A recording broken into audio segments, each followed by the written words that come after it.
I see more um, humans merging with the AI because people are fearful for their jobs, yet there absolutely is the need for the human factor at the same time. Welcome to the global experience. Get ready as we take you into the dynamic world of customer service and collections. You will gain access to the secrets of success in the world of customer and employee experience through conversations with keynote speakers, industry mavericks, and CX and debt collections experts and influencers. Let's get into it.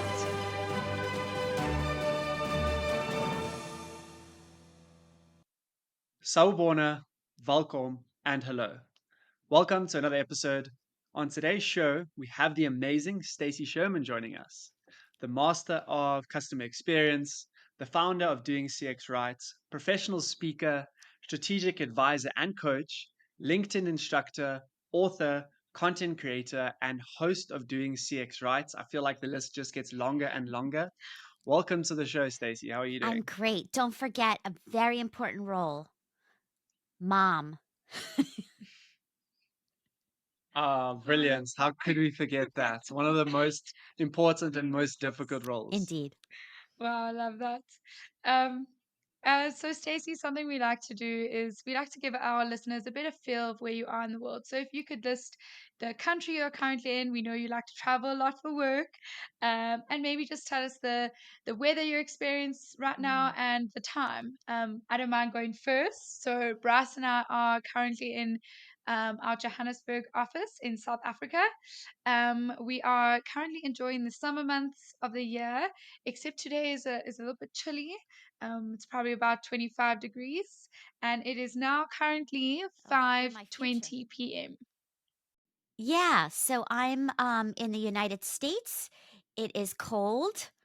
It is 10:23 a.m.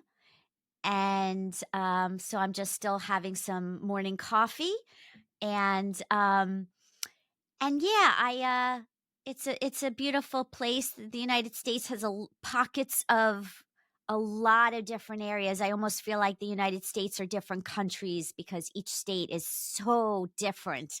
But good to be here. I 100% agree with that. Like I haven't traveled that extensively in the United States, but I've been to Nevada, I've been to New York and Texas, and all three of them are completely different. It's honestly, as you said, like different countries. So I feel like you get different cultures as well and different people. Yeah, absolutely. Yes, we can spend a whole episode on just this topic.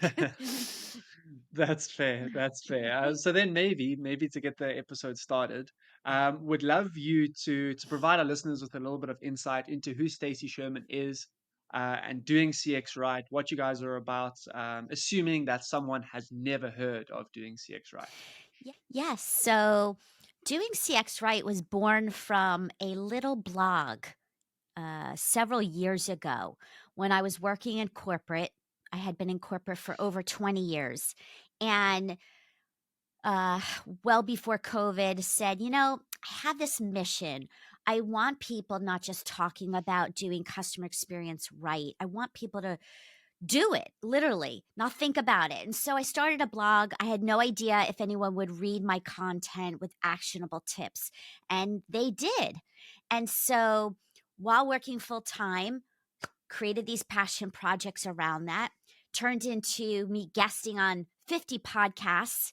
And then 2 years ago, I said, let me take this to the next level. Instead of always being a guest on podcasts, let me start my own.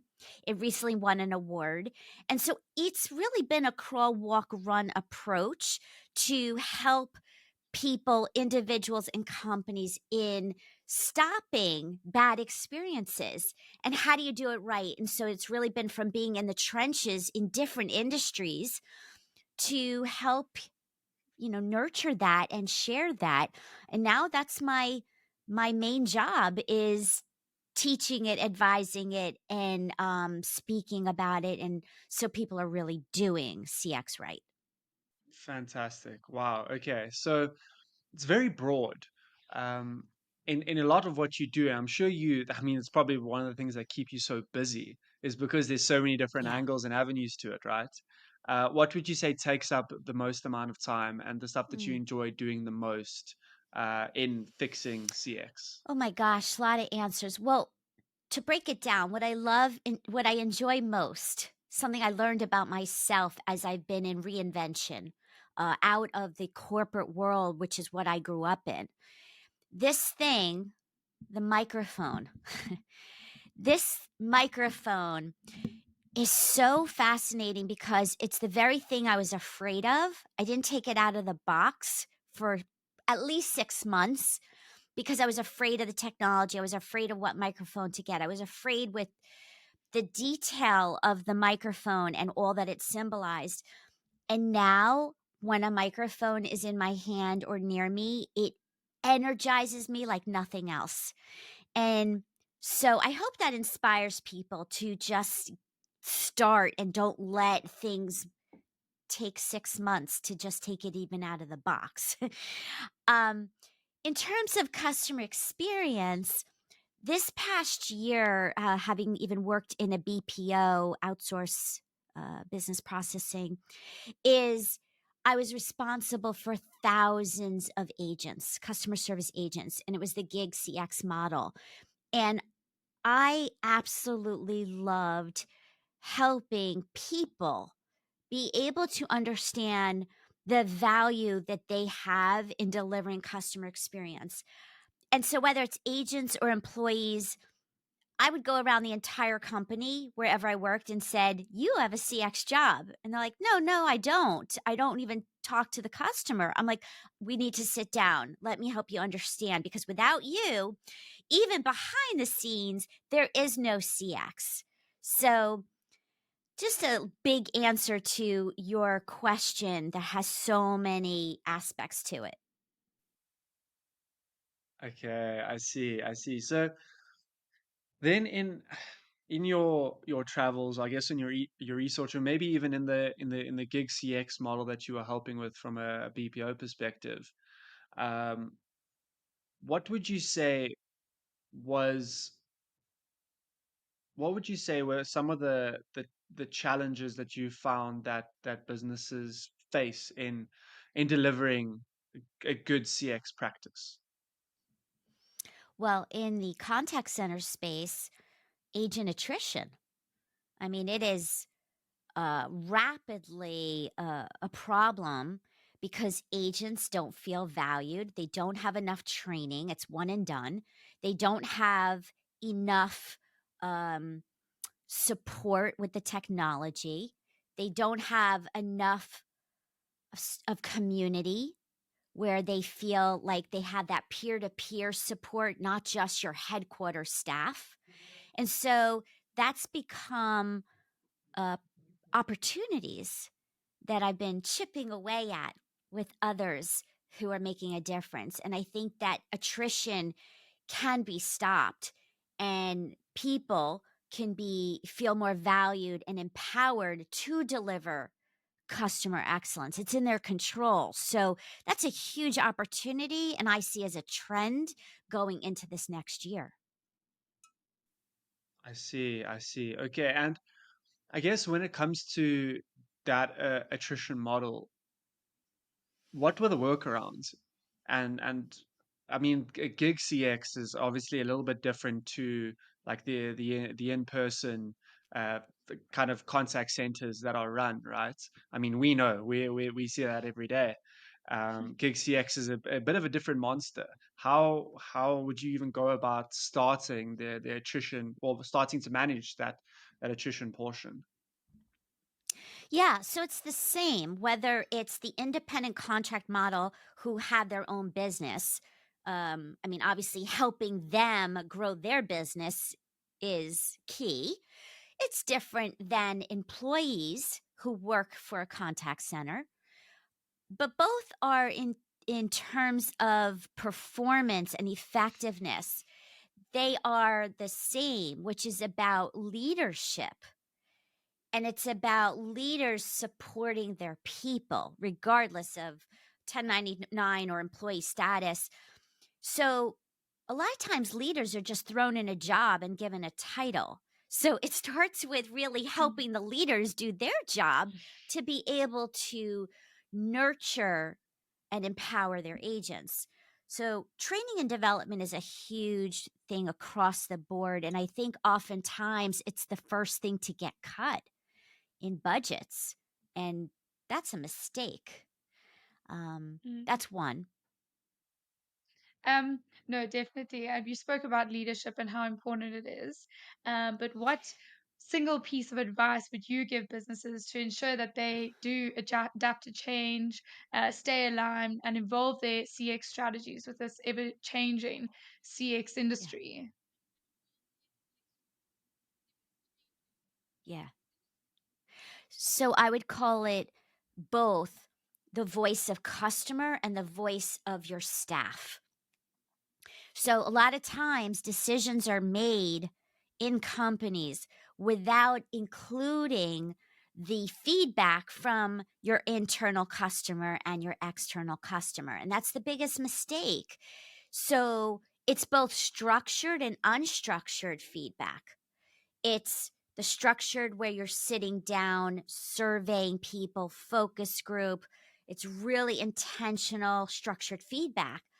But there also is the unstructured where people are talking about your brand out in social media, rating review sites. And so combining those is really key to be able to understand what's going on with your brand and be able to prioritize and use that feedback and close the loop to make your decisions, not in a vacuum siloed within just your C-suite staff. Excuse me. Um, okay, so wow, I think it can, as I said before, it can get a bit broad when it comes to these pieces of advice. And I think Yeah. it's a tough question to ask, just asking for that one single piece of advice. So we got voice of staff, we got voice of customer. Uh, which one do you think comes first? Mm.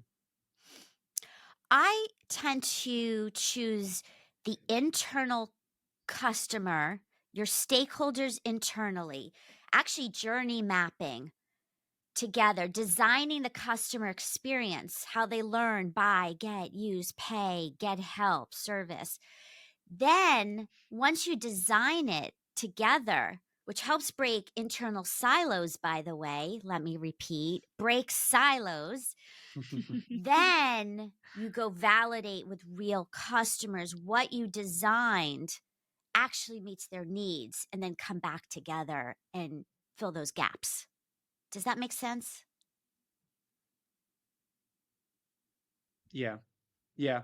I think that makes complete sense. And I think the silos, I think even like we see them in obviously the bigger businesses, right? The big corporates where everyone is operating independently of each other, which is, I guess, there's a communication gap there in itself. But even I guess it has to start somewhere, right? It just doesn't develop out of nowhere. So I guess it's also about maintaining that culture of communication and that culture of collaboration despite different business units, regardless of business size, right? Starting from small and having that in place as the business grows. Well, what happens, the reality, no matter what size business I've been in, the reality is that each department has their goals and their focus. And it's almost like a handoff to the next team somewhere in that journey. And what happens is they don't realize there's a domino effect. So that's why journey management and coming together and designing experiences together is essential, because otherwise people are working in vacuums and they don't understand where one begins and one ends. So that's the problem and the opportunity at the same time. Mm, okay, that's very interesting. So um, maybe if we pivot slightly on topic, I'm keen to hear your thoughts on technology. how it's impacting the future of CX. What do you think, or where do you think Yeah. AI has its place in CX, and even in just general customer experience? Maybe not even just customer support. So maybe there's a portion of collecting debt from customers that where AI could have its say. But what are your thoughts around that in general? Maybe to start.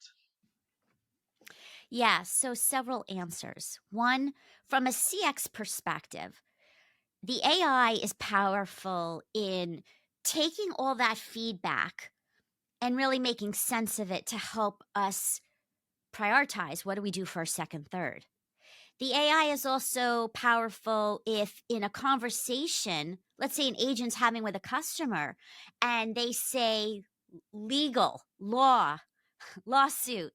The AI can pull that out so fast and get it into the right hands because you don't have time. It'll be a cost for delay. So the voice of customer, voice of agent, voice of every feedback mechanism, the AI can take away some of those manual, long, intensive processes so we can make better decisions and faster. The other thing that I love the AI for is helping going back to training.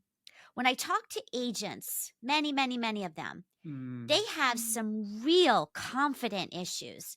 They have fears, and so being able to give them, for example, an AI simulation to practice on before they go to a real customer, in the nesting to real customer stage is so powerful because then they can practice again, and even be able to practice without their boss listening to get it right. So that's a really good example, and I know companies doing that offer that simulation.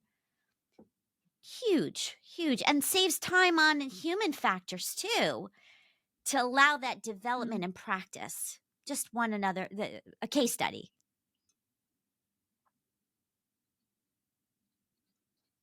Yeah. No, I must say, AI has played such a huge role in the CX world. I mean, if we think back 20 years ago, we wouldn't dream of having this kind of conversation and talking about AI and what it can do. Um, and as we know, customer experience is always evolving. Um, and I mean, there's trends that are changing. But Stacey, I would love to know what you think, what you foresee in the future of CX. What do you see is going to come? I see more I see more um humans merging with the AI because people are fearful for their jobs. Yet, there absolutely is the need for the human factor at the same time. If you think about cases, and I've talked about this before, when I worked at an elevator industry, and people are entrapped in an elevator, there's no way somebody suffering in an elevator with claustrophobia, I myself suffer that, and you're going to have an AI talk to me or anybody entrapped. That's not going to work. Right? So you can use the AI to provide and predict the estimated time of arrival of a mechanic, yet it's not going to be an AI, a robot that's calming somebody down in fear in being entrapped. So you've got that. You've got some of your best customers, lasting loyalty. They're not going to put up with an AI servicing them. There's going to have to be the human taking care of them to nurture that lasting loyalty. So I would say next year is really that intentional conscious decision of using AI with human factors. It's got to be there. Um, that's huge. And I think that goes along with empathy. With so mm. much coldness going on in the world, the companies that are providing that sense of empathy and care will flourish too. Yeah, and I guess if you augment that that empathy with the use of AI, um, so you're making yourself more efficient. You have access to the knowledge, to the subject matter knowledge in order to deal with a query, and you're doing it in an empathetic and Yeah. energetic way. I feel like that's the ideal scenario, right? It is. And I think also for this to happen, and part of my mission is to help every single individual, no matter what their role is in the company, to understand how and why they have a customer experience job. Because it's amazing how many people tell me, no, I don't. And I'm like, yes, you do. So I think that's part of the movement that's necessary for customer centricity to really happen. Mm. Okay. Okay. So I guess maybe Stacy, to make it a little bit more interesting, I'd love for you to kind of present a little bit of an example of what you deem as good customer service. Maybe something that you've had over the past couple months, or something that is your ideal. What does that look like from a consumer perspective? There's so many examples. I mean, do you prefer one that when I was in a retail location in person? Do you want one that was online? Can you narrow it for Let's me? do like let's do retail online. Retail online. Okay. So, a good example is a company that really takes an omni channel approach. What I mean by that is I've bought a product online and there was a problem with the product, and I bring it to the local store. The store says, I'm so sorry you had this problem. I see what you're talking about, relates to me. Says, I'll take care of it. We'll send it back and get you a new one. Now, why is that a big deal? The reason it's a big deal is because so many brands don't do that and they'll say the opposite. They'll say, sorry, you bought it online. We can't return it here. And I'm like, aren't you one company? And they said, well, they have their goals, we have ours. And I'm like, oh my gosh. As the customer, I should not know that. I should not feel that. So I bring that up because that's such a tangible example where silos have to be broken. Don't let the customer know that you have different departments with your own issues. Yeah, I really like you one company. I think that's super, super important. And it's also communication within the company. I must say I've experienced that myself multiple times. I do a lot of online shopping. And I always think I could just quickly return it. I'm Yeah. right here by the store. Yeah, it puts more effort for the customer, which is what we try to take away for better customer experience. Mm. One more I want to highlight because it's also near and dear to my heart, which is what doing CX right versus not right means. And the example is in the contact center realm because as a customer, when I need help and I call for help, it's amazing how many times I get one answer. And I know that I just have to call back and get a different agent to get to the yes. That should not be. You need consistency and you need to empower your agents to do and make it right the first time. So I wanted to highlight what great looks like and the opportunity. And again, it's training and empowerment. And I mean, now we know, right? And now our listeners know as well what good looks like, at least in the eyes of someone who speaks on 3 to 4 podcasts a day, Yeah. someone who's a thought leader in the space, someone with great experience, someone who is respected in the industry. But I guess, Stacey, now to pivot once more, we're going to get into a bit of a fun section now where we're going to test your South African knowledge. There is no pass mark. There is no, I mean, well, there is a right and wrong Yeah. answer, but I think it's purely just for a bit of fun. It's to educate our listeners about South Africa as well. It's a bit of CX, a bit of South Africa.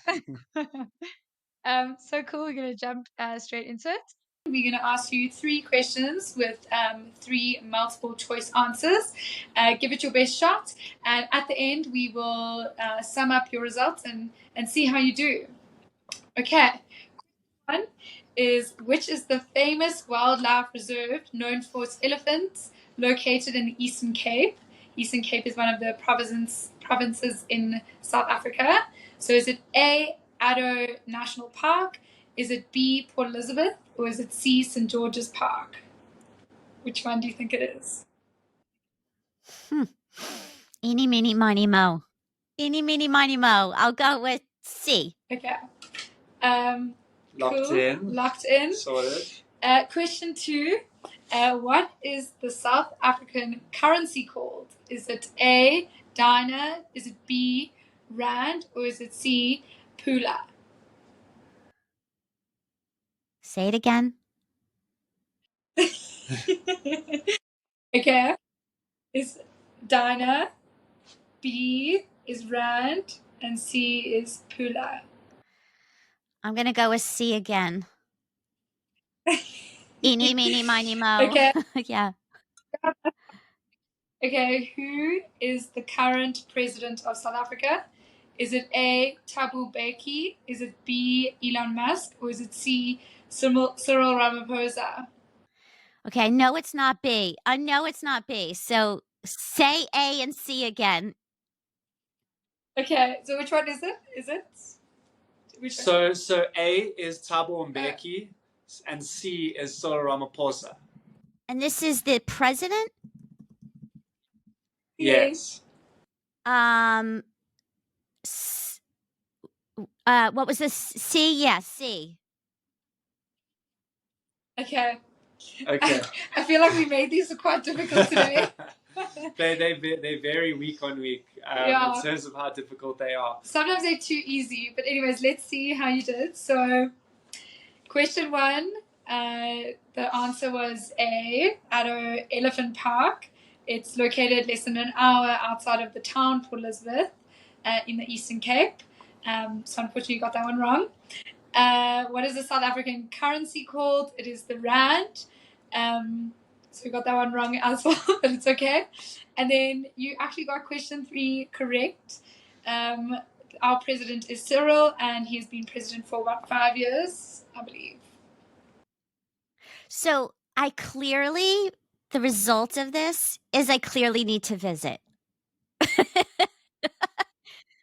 That's the conclusion. I have to go. Yes. Yes. Oh, I love that. That's fun. Cool. And then moving on, I know you prepared something interesting about your place of birth or where you are living at the moment. So if you could provide that to our listeners, that would be great.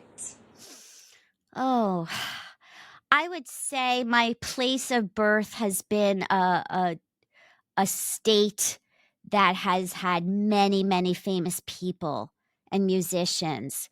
I don't know if you know some of these Bon Jovi and Bruce Springsteen and Harlan Coben as an author and Jason Alexander and Seinfeld, and there's a lot more. So I'm clearly not one of the famous ones, but I'm still getting known. So that's a fun fact.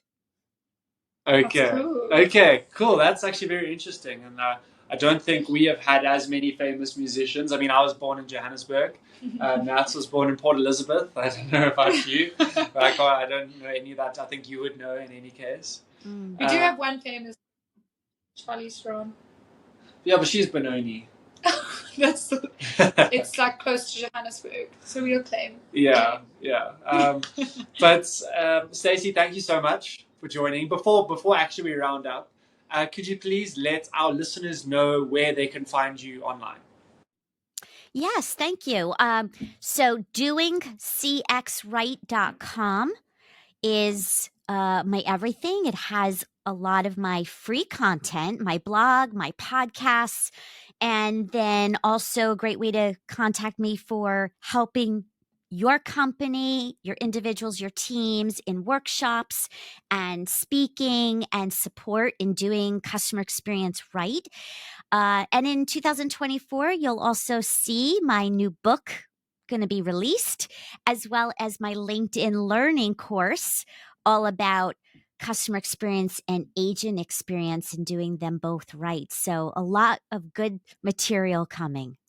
I can't wait. As someone who's done a decent amount of LinkedIn learning courses, I'm sure I'm definitely going to add that certification to my LinkedIn profile when it's live. So can't wait for you to let us know when it is live, and to read your book as well. That's great. But Stacy, really, really appreciate it. I think it's crazy because as complicated as CX is, you make it sound so simple, which is, I think, a talent in its own right. But I think maybe summarizing today's chat, I think it's I guess from the technology side, it's very much focusing on using AI in the right way going forward and using it to maximize efficiency, and to really make humans enabled and being their best selves through the use of technology.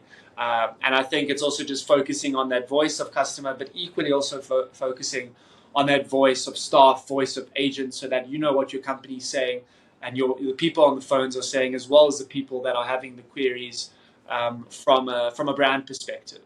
So really, really appreciate it, and thank you for coming on, and we look forward to speaking with you again sometime soon. Thank you. Appreciate you both. Thank you for tuning in. We hope you had as much fun as we did and gained valuable experience insights. Let us know what you think. Connect with us on social media and don't forget to like and subscribe.